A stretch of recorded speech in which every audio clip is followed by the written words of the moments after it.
online and on the go. This is Valley News Live at 10. There was the final push to make it to holiday destinations at airports across the country this morning. By the afternoon, most airport traffic had eased. Same for the nation's road and railways. But Christmas Eve has not been without a few unwelcome surprises.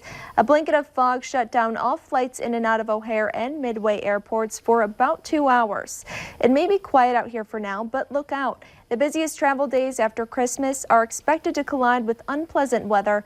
Let's check in with Nathan for our no-wait weather planner. Nathan?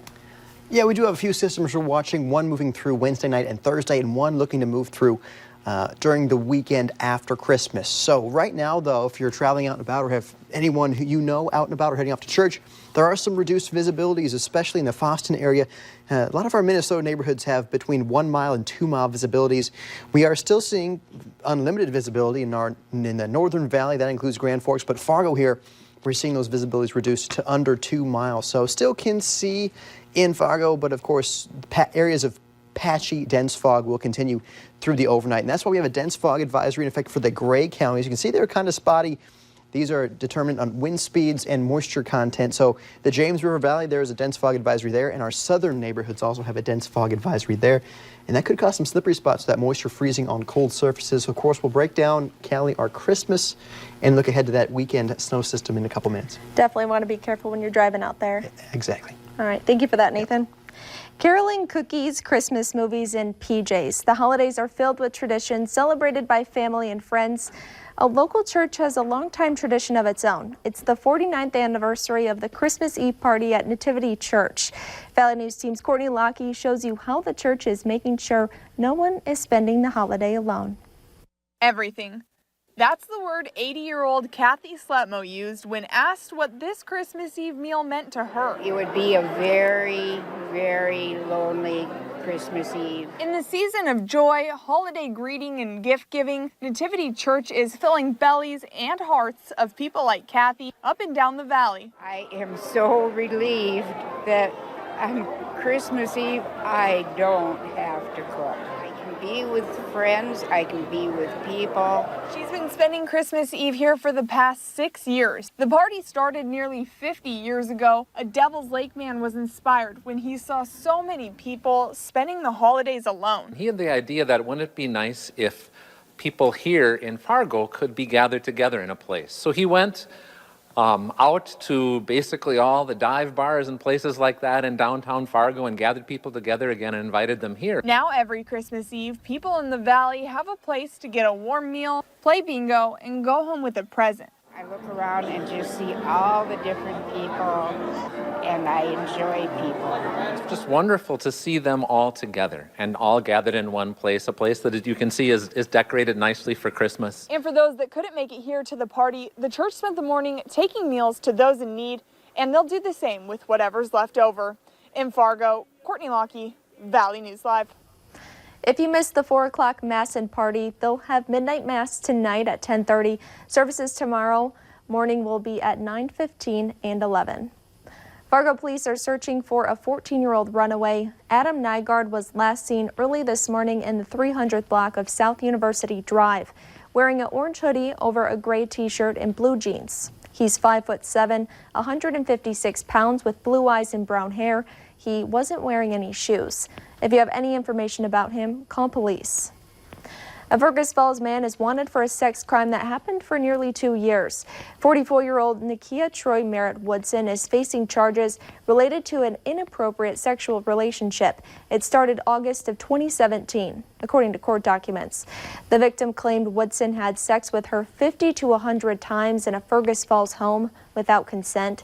Police said Woodson constantly would beg and coerce the victims with words. One Minnesota family is now raising awareness. They're sharing the silent warning signs and symptoms of sepsis after losing their 2-month-old daughter.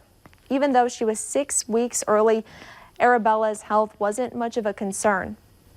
On the night of November 19th, Arabella came down with a 99-degree fever.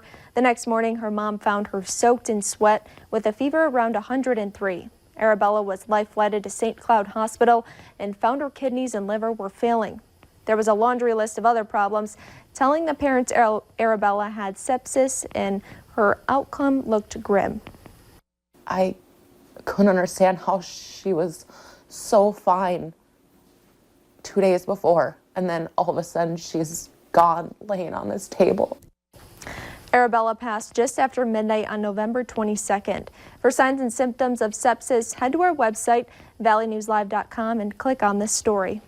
Some North Dakotans will spend their Christmas away from home, tending to sick relatives at the hospital. Julie Martin has the story of a Linton family that's making new traditions while waiting for a Christmas miracle. Emma Sorrells and her son Asher have called the Children's Hospital in Minneapolis home for more than 5 months. Asher has had 2 open heart surgeries and is now on a waiting list for a transplant. Those operations have caused Emma, her husband, and 2 other sons to celebrate Christmas in a new way. Moving a holiday celebration more than 300 miles away from home to keep the family together. Our Christmas is where Asher is, so it's in the hospital this year. For Emma, it was important to keep the traditions for Asher's 2 older brothers. Well, I went home for a week and we put up our Christmas tree at home so they would have a little bit of Christmas at home. But not all things remain the same. It's hard to keep up family traditions. Like, we always love to be home Christmas morning so our kids could open gifts, and obviously you can't do that when Asher's in the hospital. Presents will still be opened. We actually just did a toy drive where we were able to get toys for all of our kids, not just Asher, who is in the hospital. And joy will be spread around the hospital. Got a little Christmas tree for Asher's room, and we hung up lights. But a Christmas miracle of a donor is on the top of the family's wish list. You just never know. It could be today. It could be in 4 more months from now. Instead of gathering around a tree this year, the Sorrells will gather around Asher in a new tradition. Emma says doctors aren't sure how long it will take to find Asher's perfect match, but they're hopeful they'll be able to leave the hospital by February. Here's a quick look at where Santa's at in his journey. The Continental Air Defense Command Operations Center has been tracking the sleigh's path since 1958. If your family would like to follow Santa's path, we have our link on our website, valleynewslive.com, and click on the hot button. Valley News Live 10 at 10 continues with no wait weather. And it looks like Santa's going to need Rudolph's red nose for this Christmas Eve as it is foggy out there. Look at our Dakota Magic Casino Skycam. You can hardly even see those flags waving there. You can see that kind of fog or that haze or mist there in that light in the parking lot. And this is a sight we've seen all day, especially in the Hankinson area. But a lot of our Minnesota neighborhoods are also seeing some dense fog at this time as well. The dense fog advisory also includes, of course, the Hankinson area into our southern neighborhoods, our extreme western neighborhoods along the James River Valley, and then north central Minnesota. This includes Duluth, St. Cloud, and Minneapolis. So if you are traveling or know someone who is either overnight or early tomorrow morning, they could run into some areas of that dense fog here out and about. And that moisture, actually, it's cold enough on the ground that moisture could freeze on contact with some roads and sidewalks, especially with those temperatures right now at 21 degrees at Grand Forks and in Fargo. Holding on to some warmer air. The warm and humid air is in north central Minnesota at this hour, where the thickest of that fog is 32 degrees right now in Alexandria. So yes, it is much, much warmer than average for this time of year. The national travel map shows not too many concerns for us if we are traveling anywhere across the country or have people coming in from anywhere around the country. Just a few snow showers there in Colorado, but that's about it for us this evening. Of course, we can see some thinner clouds up in the northern valley where there's a bit more dry air, but where that air is more humid, that's including all the areas where that dense fog advisory is.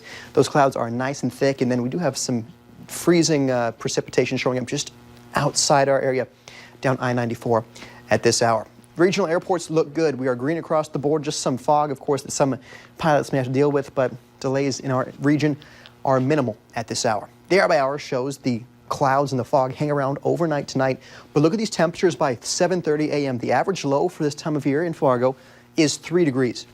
Look at this. We're in the lower teens, and the Devil's Lake Basin is the coolest spot, but we'll be 30 degrees warmer than that toward the south and east by the time we wake up for our Wednesday. And as we go through the PM hours on Wednesday, we'll see some wintry mixed showers move up from the south, gradually changing over to some snow after sunset on Wednesday. You can see those scattered snow showers continue overnight tonight, and that system does look to exit by about lunchtime on Thursday. When that system exits, leave behind some snow in a few locations. We'll talk about that in just a second, but high pressure moves in, and the northwesterly winds kick in the PM hours on Thursday, so it could be some blowing snow in a few spots there on Thursday as well. Here's what we're expecting for precipitation potential. The one change I have made in the past hour is I lowered the range in our southern neighborhoods. I left that at 0 to 1 inch, so less than an inch expected to the south.